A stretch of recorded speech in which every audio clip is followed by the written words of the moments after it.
Good evening, everyone. It is a lovely night to go for a stroll down Port Lane.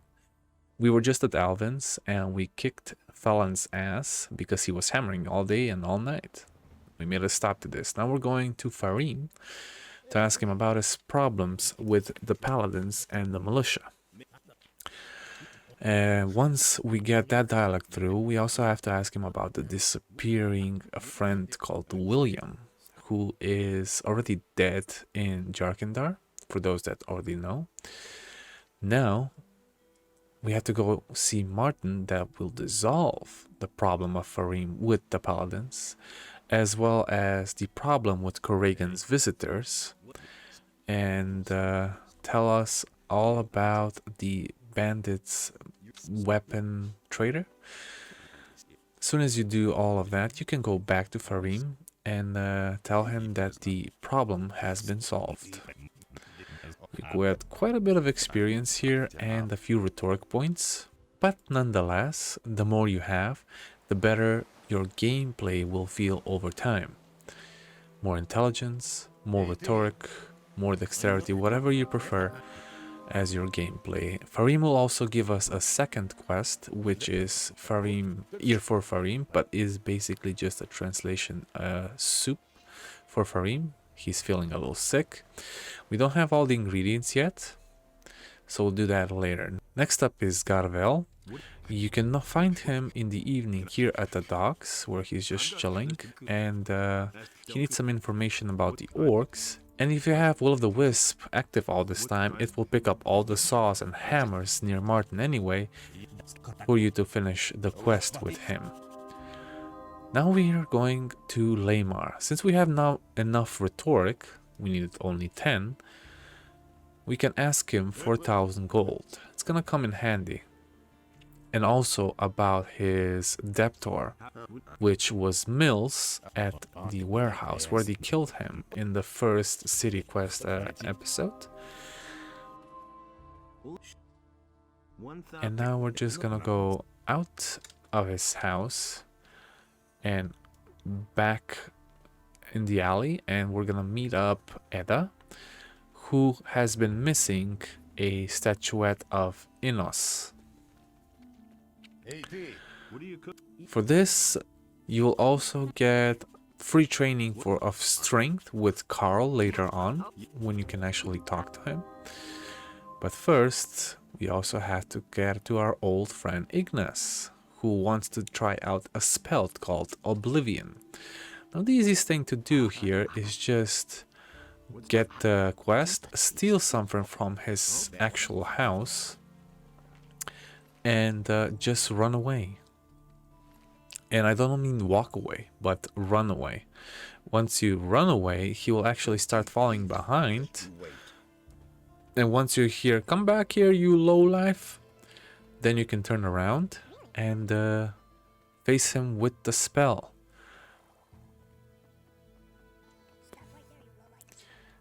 Once you do hit him with the spell, you can immediately talk to him, as he doesn't remember anything that basically happened. And he will grant you your wish of becoming an alchemist. Basically, he will teach you the basics of alchemy. In the meantime, he will also give you a quest about a man disguised as the Shadow Beast. It's not actually a disguise, it's more of a spell that he put on, but we don't know that yet because we haven't met it yet. We'll do that in another episode. Alright, we're gonna go back to the tavern and get some sleep, because we do need some sleep. And well, we're just gonna get sleep for about an hour, because at 11:30 in the night, Martine asked us that we need to look after his dogs because somebody is stealing.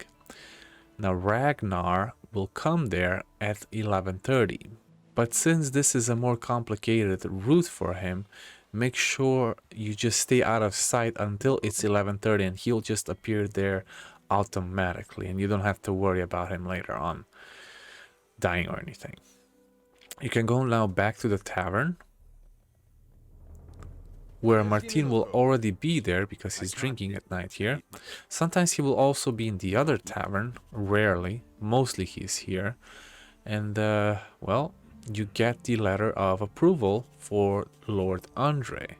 In the meantime, once it's night, the visitors of Koragona, the tavern will be finished and you can go for him for a reward.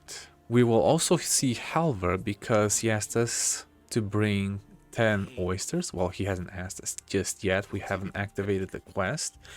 So we're gonna open all the seashells and gapper clams that we have in our inventory.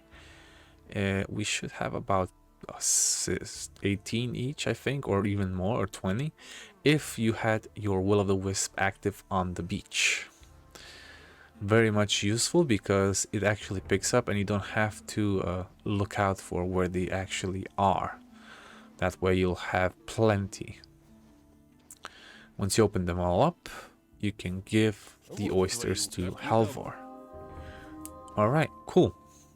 Now we're gonna go back to Skip and deliver the package for Beltram, because why not? He'll also give us a quest that he wants one of the prostitutes in here just for dancing for 3 days straight. But we'll get that later because we need 1500 gold for that alone and enough rhetoric to start it. We're gonna go back to Beltram, same way as we always did.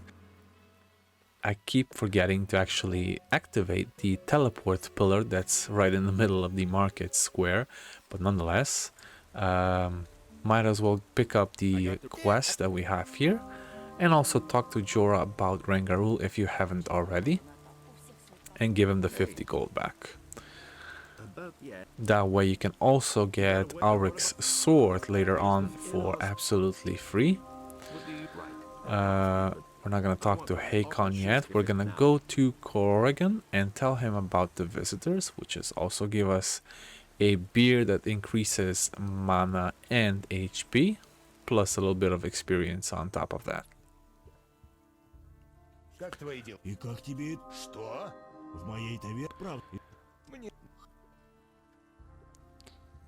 While Koragon's quest was planned, there is something I forgot, and that is to give ink to Brahim. We stole it from Zuras's house in the first episode of City Quests, and we haven't delivered it yet. And it's one of the quests needed for the way up to the upper quarter.